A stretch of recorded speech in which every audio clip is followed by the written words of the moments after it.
We've got some breaking news, my friends. Ladies and gentlemen, Operation Gideon's Chariots in Gaza seems to have officially kicked off.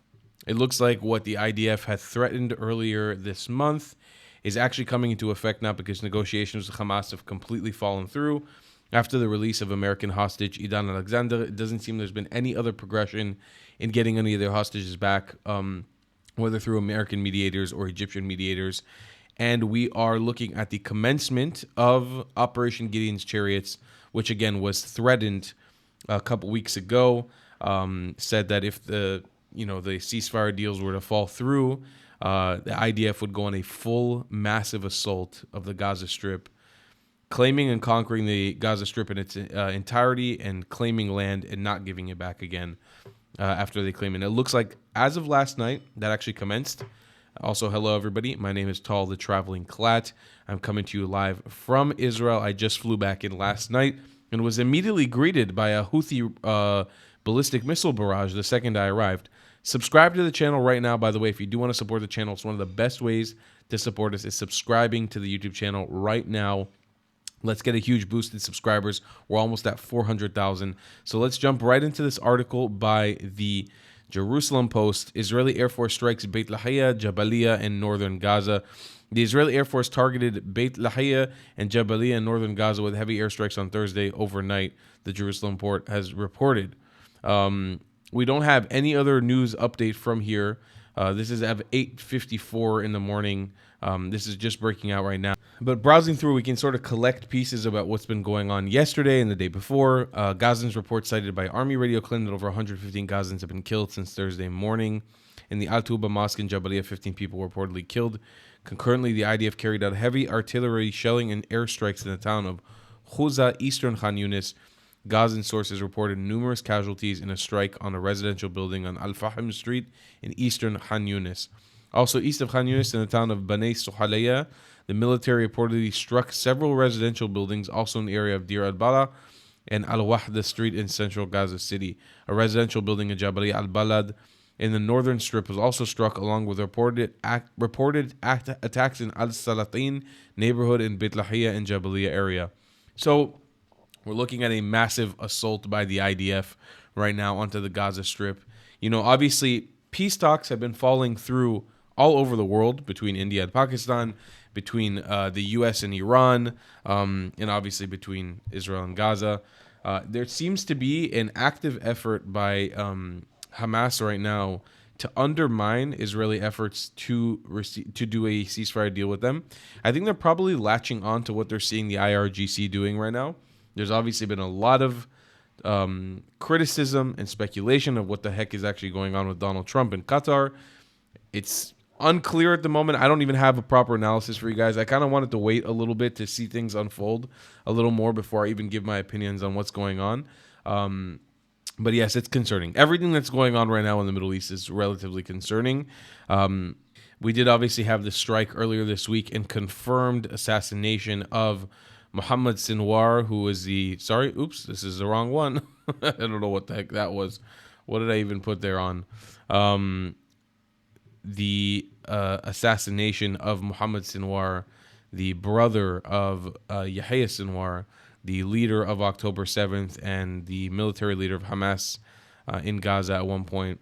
So Israel actually targeted and successfully assassinated him and a few other Hamas officials this week. And you see absolute freak out right now from all the Gazan reporter propagandists on X and on Twitter. You have the Muatzim al-Dalul were being eliminated. Intense escalation in Gaza right now. Consecutive airstrikes are hitting the city from all directions. Israel's insanely bombing Gaza.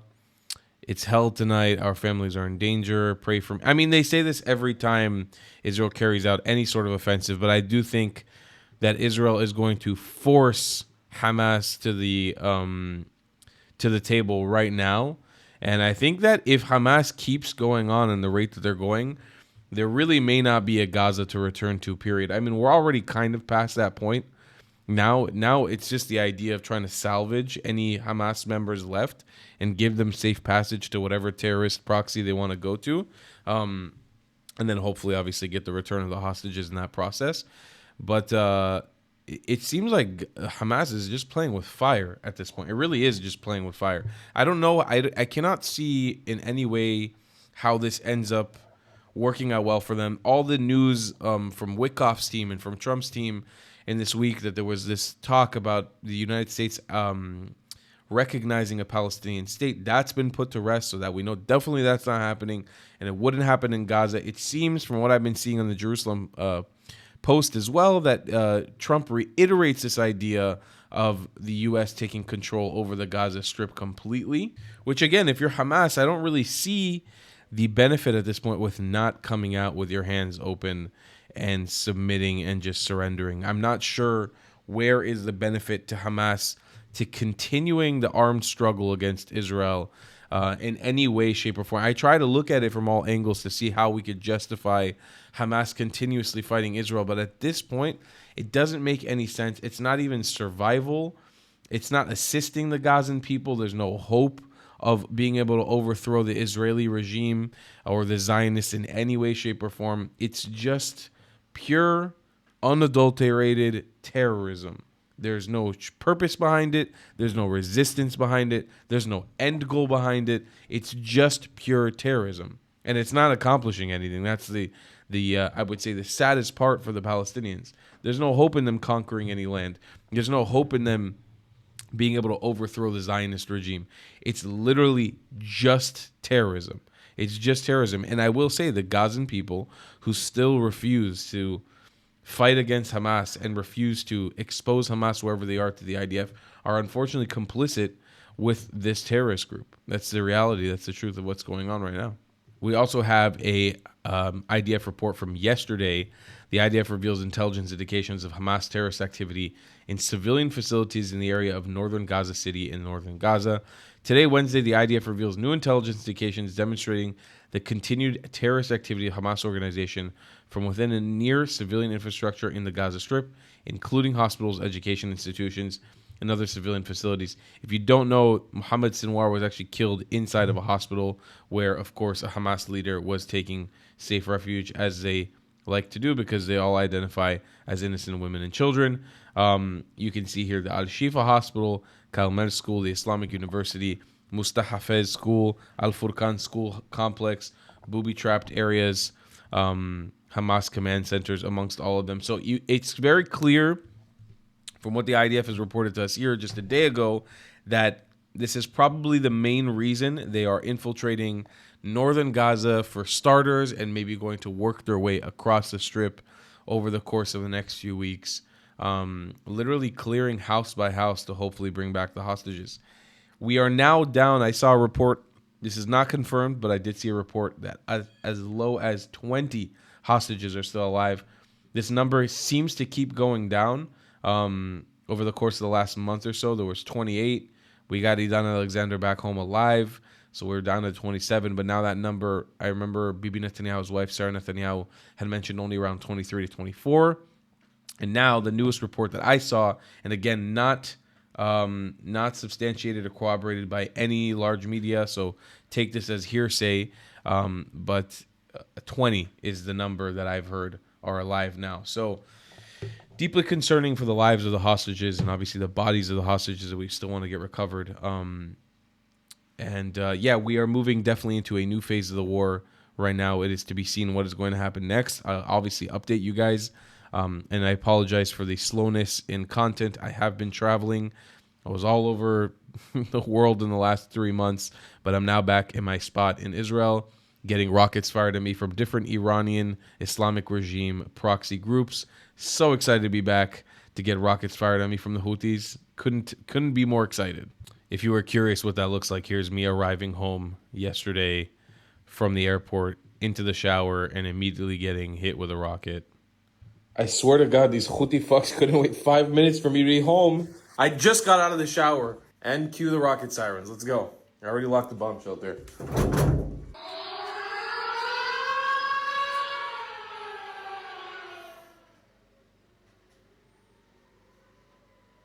Welcome home.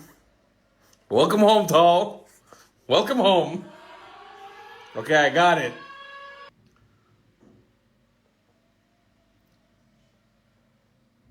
I was in New York City eating pizza like 24 hours ago. I swear to I God. was in New York City eating pizza 24 hours ago, and then I had a rocket fired at me. Amazing times here in Israel. Ladies and gentlemen, it doesn't matter if you're an Israeli or a Jew because you are allowed to have rockets fired at you by any proxy group as long as you're Jewish. There are no human rights fighting for you. But that's what we do here on this YouTube channel. We're fighting for the truth, spread the truth about what goes on in Israel and what's happening in the Middle East. Truth about everything in this region. Please do subscribe to the channel right now. It's going to go a very, very long way to help me continue growing. We're almost at 400,000 subscribers. I am so excited to hit that benchmark. It's going to be amazing. And please do consider buying some merchandise at thetravelingcloud.com, like this amazing White Colonizer shirt, if you want to support your favorite Zionist prince, White Colonizer. And I'll see you in the next one. Shabbat Shalom. I love you a long time. Goodbye, Klats. If you believe in my content and want to support me, just know your help is needed. There's a bunch of great ways to support me, being PayPal, Buy Me a Coffee, or joining my Patreon community down below. Patreon is the best way to support my channel, and you'll get a bunch of cool perks depending on what tier you join. Another great way to support me is by buying my merchandise on thetravelingclat.com. I regularly drop new merch designs like this beautiful hat, or this amazing shirt, where you can support the channel and get something cool for yourself. I also have an amazing Discord community with people from all over the world. Thank you so much for your support.